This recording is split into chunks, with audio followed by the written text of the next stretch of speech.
This is CBC Vancouver News.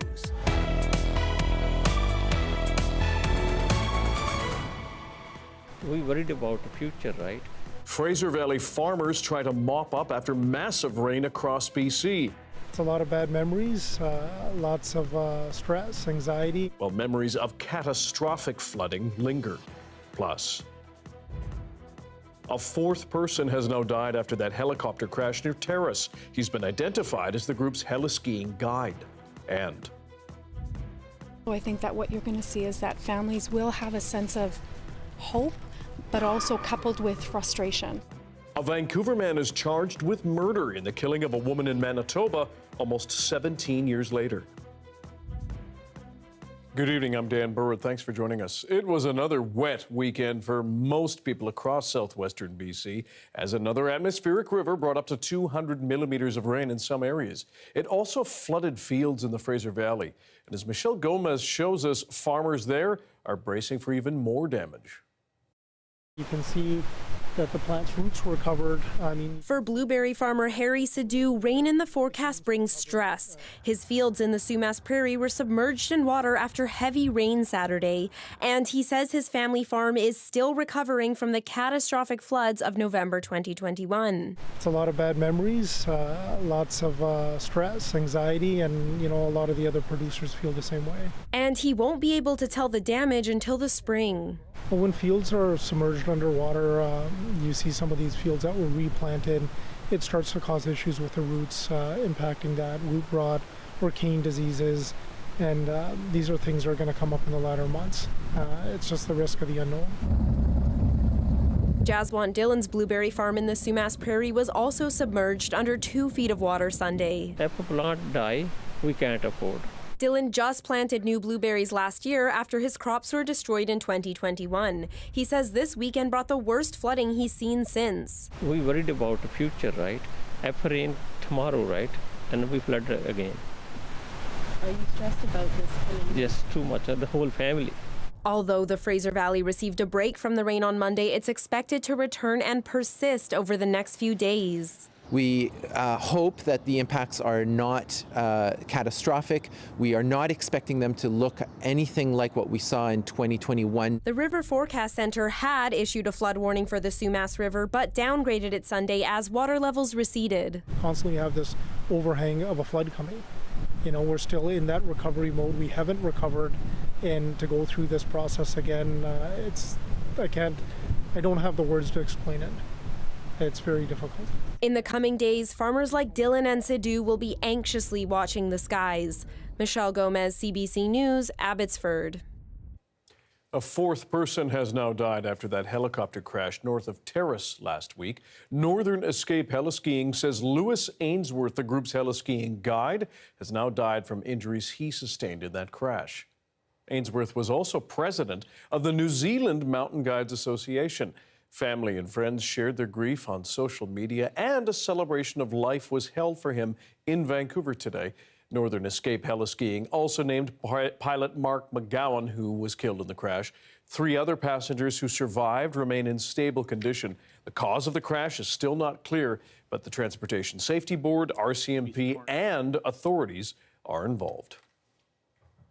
Avalanche Canada is reporting high avalanche risk in many parts of BC right now.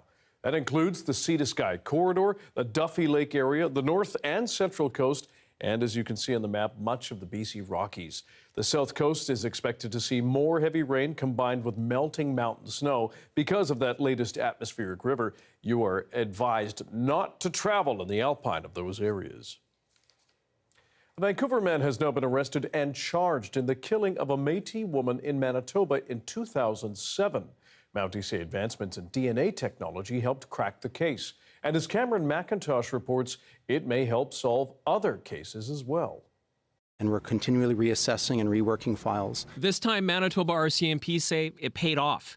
A second-degree murder charge against this man, 42-year-old Kevin Charles Q, for the April 2007 murder of Crystal Saunders, a Métis woman whose body was found in a ditch in rural Manitoba after she was last seen getting into a vehicle at this Winnipeg intersection. This is a really good case to say 17 years later we didn't give up. RCMP say in 2014, DNA found with Saunders' body got a match with another sample at the National DNA Data Bank in Ottawa, thanks to advancements in technology.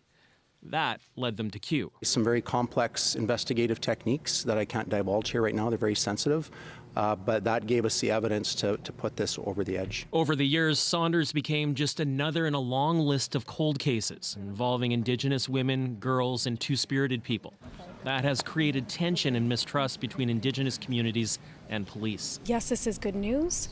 It's going to have some ripple effects, but also I think that what you're going to see is that families will have a sense of hope, but also coupled with frustration. I just want all the families to understand and know that we do have a lot of work ahead of us. And it takes a lot of effort and flexibility and time by our investigators, but we're not going to give up. Cameron McIntosh reporting. A suspect arrested after a man was found killed in East Vancouver over the weekend, meanwhile, has now been charged. Vancouver police say 39-year-old Dwight William Kamach is charged with second-degree murder. Officers were called to a home on Knight Street and 33rd Avenue early Sunday morning. They arrested the suspect at the scene. The victim has been identified as 31-year-old Alexander Lowe of Vancouver. BC is now stopping any new post-secondary institutions from accepting international students for the next 2 years. The province says it's going to try to address ongoing concerns of students being exploited and left at institutions that don't give them a quality education. Other changes include inspections to make sure quality standards are being met, higher standards for private degree programs, and tuition transparency. The province is also setting a minimum language requirement to ensure students are prepared before they come to our province. Government does have a role to play, given that they provide student visas, but the provincial government has a role as well to ensure that students are getting a quality education, making sure that there are appropriate supports. And so together we'll address some of the challenges that we've been hearing about with international education. The pause on international student acceptance is in effect until February 2026. The BC government and Nanaimo, meanwhile, are promising more housing in that island city. They're planning to fund 100 temporary beds there. But as Claire Palmer explains, that plan has its critics. A promise to house more people, that's what BC's Minister of Housing and the Mayor of Nanaimo are acting upon after signing a Memorandum of Understanding. It outlines plans to fund 100 temporary housing beds. We need more housing units. So with this MOU being formalized, it establishes a shared vision, but it also establishes some additional housing opportunities. What is being announced today in the signing of this memorandum is a recognition that there are human beings, our fellow citizens, who are living in our streets in a 21st century modern liberal democracy, and that is no longer acceptable. The MOU is a part of the Heart and Hearth programs and clarifies the roles of both the province and city in coordinating outreach and programs. BC Housing has leased space at 1300 Island Highway South for 50 beds. The other 50 beds will be located at Newcastle Place. That's what today is about. It's about getting people stability and supports and getting them indoors. Not everyone is pleased with the announcement today. We were promised that this site would be made into a full-time, permanent, properly built residential supported housing facility. So what they're looking at here is, let's clean up the community and make it into a flop house again for the next 3 years. So that's why I'm mad as hell this morning.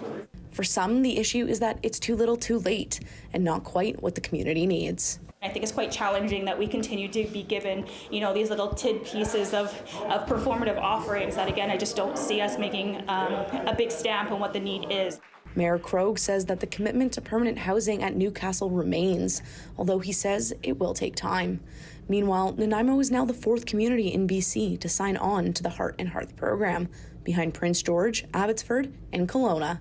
Approximately $9 million in funding will go to these projects across those 4 cities. Claire Palmer, CBC News, Nanaimo. To Kamloops now, where the Day One Society offers free meals to those on the road to recovery following a struggle with addiction. Some people gained close to 10 pounds in the first week. We spoke with them about the healing power of food for people in detox. Hi, my name is Nancy Eld, and I'm the finance manager at Day One Society. I mean, when they first come in, of course, the last thing they want to do is eat because they're feeling so unwell as they are withdrawing from their substances. But, you know, once they start to feel better, they really appreciate the home-cooked meals that we provide here. My name is Vicki Siebelts, and I'm the lead cook in the kitchen at Day One Society. So for them to come in and have healthy meals on a, constant basis while they're here, it really makes them feel way better. And you can see it too, from the time they come in to the time they leave, how much better they're feeling. My name is Arlene Christensen, and I'm the second cook in the kitchen. I love soup. Homemade soup of any kind, I love. It's one of the things that makes a person just feel better when you have it, right? It's like a hot hug. I don't know. That's what I think anyway. It's so comforting. And most of our clients, I'm going to say their average weight gain while they're here is anywhere from 7 to 15 pounds in a week, because some of them come in and they're really underweight or just are not eating the right healthy foods out there. So we do our best to give them a healthy, nourishing meal.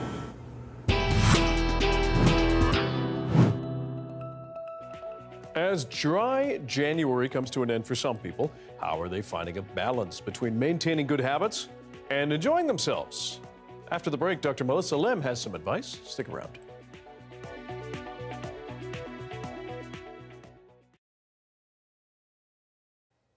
Thanks for joining our commercial-free live stream this evening.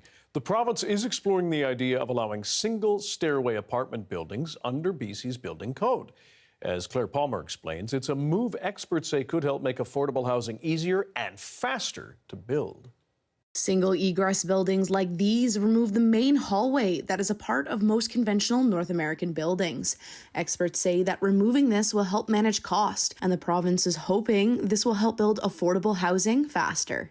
It's a really great opportunity to address multiple priorities, most importantly managing cost, but also addressing climate and affecting beauty and social interaction opportunities inside a building.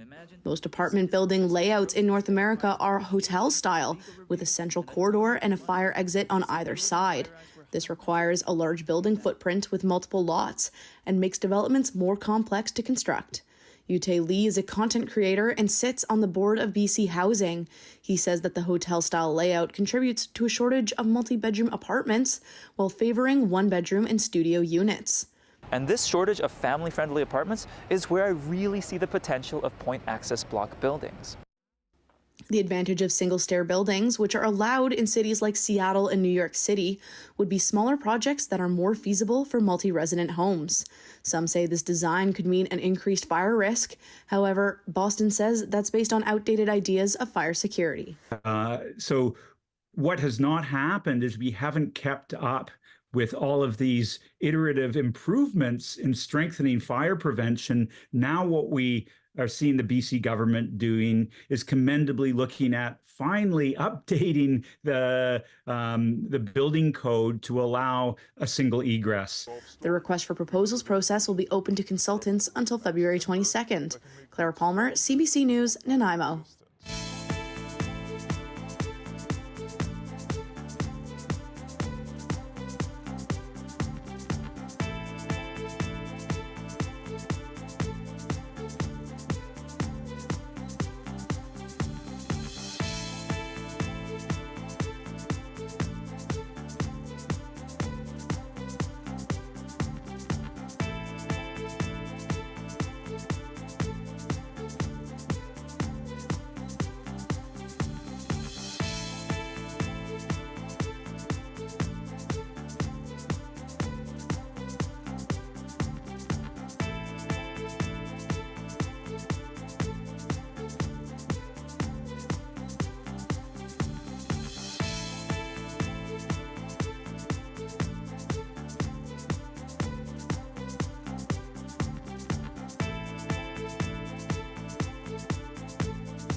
The pandemic saw a drop in the number of students across the country getting routine vaccines as priorities shifted to COVID protection. Now, though, there's a push to get those immunizations up to date. As Tashana Reid explains, students in Ontario who opt out could face some consequences. Across Ontario, a major push. Public health units are still working to get tens of thousands of children and teens up to date on their routine vaccines post-pandemic. It's a requirement to attend school in the province. The goal is to make sure that our community is safe and we're preventing outbreaks. In Waterloo, Ontario, Public Health sent notices to 32,000 elementary and high school students to ensure they have their shots for diseases like measles, chickenpox, and whooping cough. Students have a few months to comply or to submit an exemption. If they don't, they face suspension. We don't want to suspend. We do this process to ensure safety. The region says they believe majority of the students have had their vaccines, and parents just need to submit the record. Still, they estimate about 5,000 kids are behind. Their clinics are booking more than 300 students each week. My school said I'll get suspended if I don't. I want to go to school. 6-year-old Akshaj Ravi Rao got one of the notices. My kid's health is primary priority. So 2 needles today? The first 2 years of the pandemic, Ontario saw significant declines in vaccinations among various age groups, and they aren't the only ones playing catch-up. Across the country, pandemic school closures impacted student immunization programs, and public health resources shifted to COVID.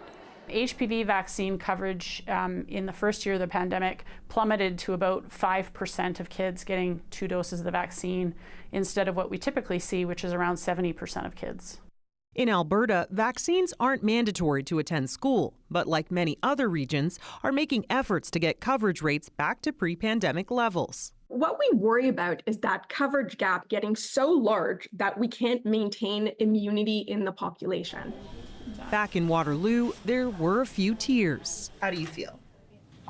I feel happy and sad. But for Akshaj, some relief. It's all done. Tashana Reid, CBC News, Toronto.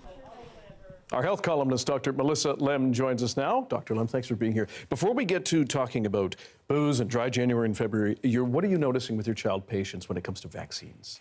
I notice in general a lot fewer children, and actually parents are getting flu vaccinations. So I'm seeing more kids and parents coming in with viral infections, including serious flu symptoms. And what do you tell them? Is it pretty basic? Just get vaccinated? Yeah, I mean, it's protecting you, it's protecting your family members and people who can't get vaccinated or have chronic diseases who would benefit from protection from the flu vaccine. And how do most of them respond? They usually, they take it on board, okay. Yeah, and then because we have a relationship, a patient-physician relationship, typically they say, you know, I think maybe I will go on. So I think it is important to have a family doctor so that you can give them evidence-based information and encourage them. Absolutely. Now, to our other topic, dry January is almost over. Some people do dry February.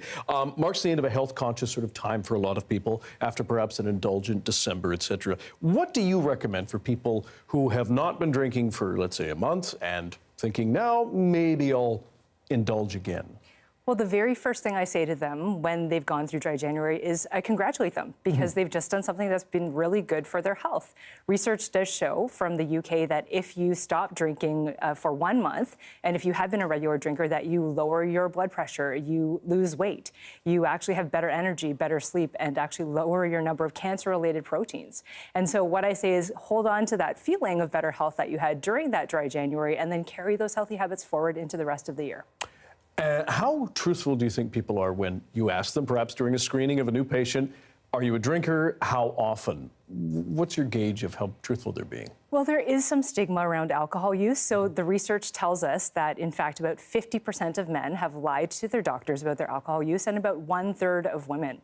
And so it's important to be truthful with your doctor because there are all kinds of diseases that are linked to overuse of alcohol, like heart disease, like high blood pressure, liver disease, and stomach issues. So what I try to do is I try to weave in questions about alcohol use with other lifestyle questions like diet and sleep and exercise to try to reduce that stigma and get my patients to open up. Now, there's been some new research that suggests it's not moderate drinking that causes issues. It's the binge drinking that can be harmful. We've heard some concerns about that over the years. With new data out suggesting Canadians limit their intake, do you worry that people will decide more often, instead of doing moderate drinking, that they'll just have a big go on like a weekend or something?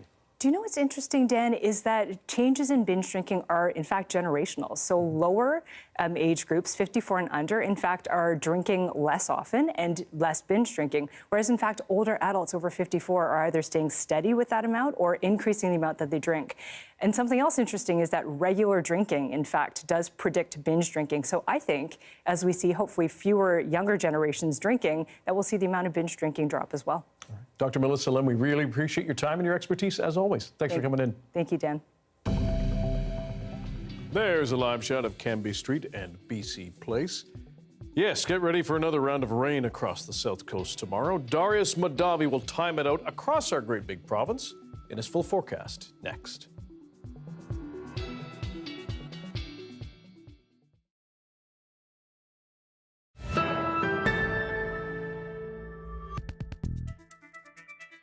I'm thrilled. Did you take my picture? Look at it. We fix anything you can carry, basically.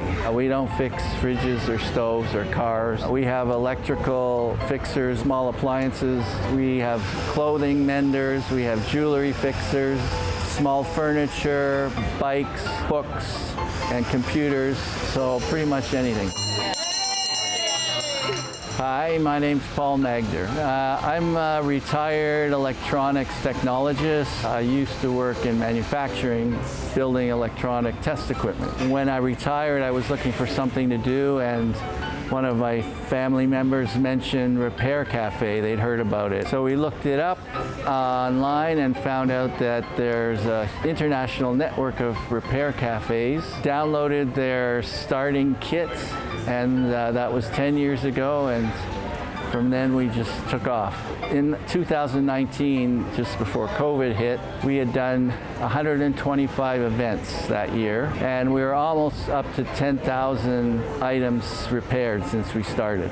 We have now a mailing list of 1,000 volunteers, just like 1,005 or something like that. Basically, we try and fix whatever people bring. The next thing we're going to do is we're putting a crimp bead. This was a necklace that I got in Panama over 20 years ago, and it was one of the trips that I took with my mom.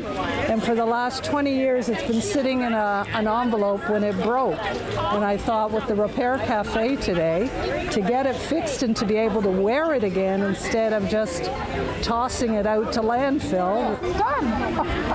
Thank you. My pleasure. Wonderful. My pleasure. The fact you get to use your head and redesign something completely different. That creativity never stops when you get older. It may work.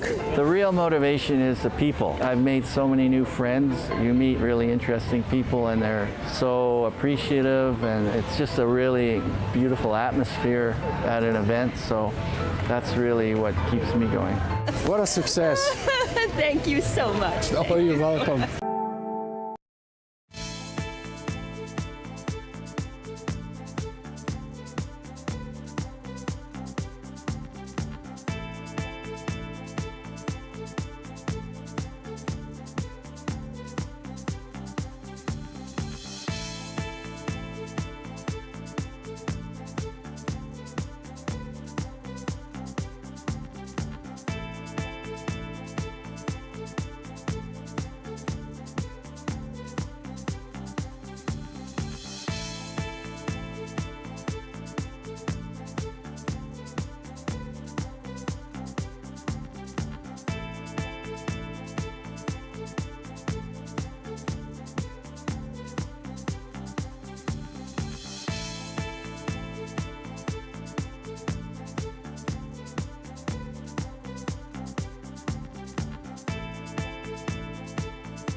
Hey, I'm Rohith Joseph. Vibin' is the new show all about discovering great new songs and fresh artists from across BC and beyond.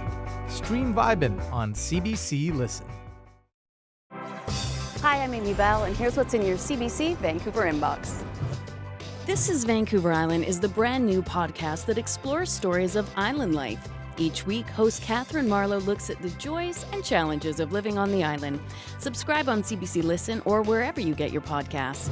And BC Today is the call-in show where British Columbians make their voices heard.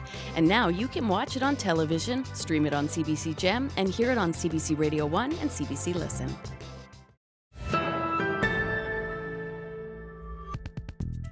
After a 4-year hiatus, the Sonny Samuelson bobsled race returned to Rosland over the weekend for the Winter Carnival.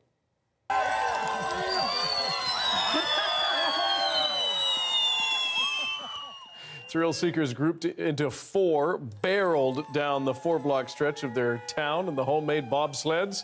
Indeed, hitting speeds of up to 60 kilometers an hour.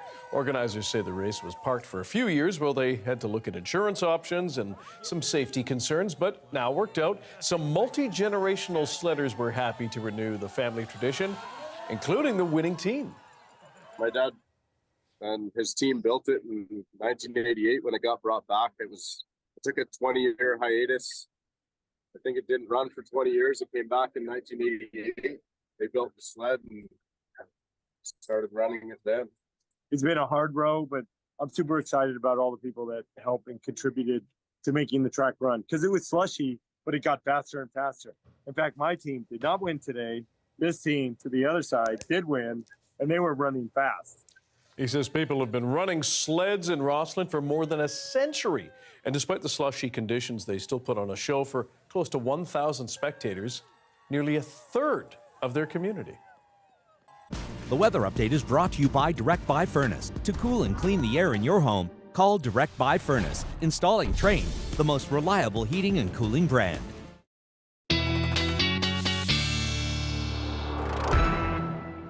Science and climate specialist Darius Madavi is back with our BC-wide weather forecast. Round what is coming next? 3, 2.5, 3. Okay. Depends if you count the one that was happening on Friday, because it sort of hit us, but not quite as bad as some of the other ones that we've seen. Sunday, we're going to see, or on Sunday, we saw quite a bit of rainfall. This next round not looking to be quite as bad as that one, because Friday we got sort of the tail end. Sunday was our more direct hit in terms of all that moisture that's locked in the atmosphere. And then starting tomorrow, or really tomorrow night into Wednesday, we see a little bit more, but not going to be quite as bad as what we saw on Sunday, because it's not quite as direct. Now, in terms of freezing levels, because that atmospheric river also bringing that warmth as well as that moisture, which is why we've seen them be so high. Once that last atmospheric river hits on Wednesday, we really start to see those fall down very quickly. So we'll start to see freezing levels back to where they should be this time of year at the beginning of February, which is really the end of this week. In terms of what we can see on the radar, very consistent rainfall happening all throughout the last 24 hours. That's going to continue into, or we get actually a little bit of a break tomorrow, but then continues on Wednesday. So just a bit of a reprieve. You can see here on our precipitation forecast that we do see a little bit more of drying out on Tuesday across the south coast, with the exception of a few places. We'll continue to see some scattered showers pop up, but here in the lower mainland, a bit of a break, much like we had today. The island, though, they did not get much of a break, especially around Tofino and in central parts of the island, so bit of a break for them as well. In terms of accumulation across BC, we're looking at plenty of rainfall, particularly along the coast. A little bit of snow also, but only at very high elevations and in the northwest. And then a bit of rain that'll break into parts of the interior as well. But again, big story is the south coast, besides those temperatures that are very high in the interior as well, because you can see lots more rainfall coming, particularly, again, high elevations in the interior parts of the island, and then here on the mainland along the sea to sky and up on the Sunshine Coast. Here in Vancouver, still very high amounts of accumulation depending on where exactly you are. But you could continue to see a lot, particularly for the North Shore Mountains and places around there. In terms of conditions, we're not looking too bad tomorrow. This is mostly scattered showers we're going to see throughout the interior. All that activity is really happening on the coast. And lastly, here in Vancouver over the next few days, we see that those high temperatures stick around until the end of the week when they really start to drop. You can see that low come down very quickly. And then we start to see that rain disappear as well for finally a dry weekend. Okay. Darius, thanks very much. Thank you. And that is your late news for Monday. Thank you for joining us tonight. For news anytime, check our website, cbc.ca/BC. Your next local news is on the early edition on CBC Radio 1. That starts tomorrow morning at 5:30. Have a good night.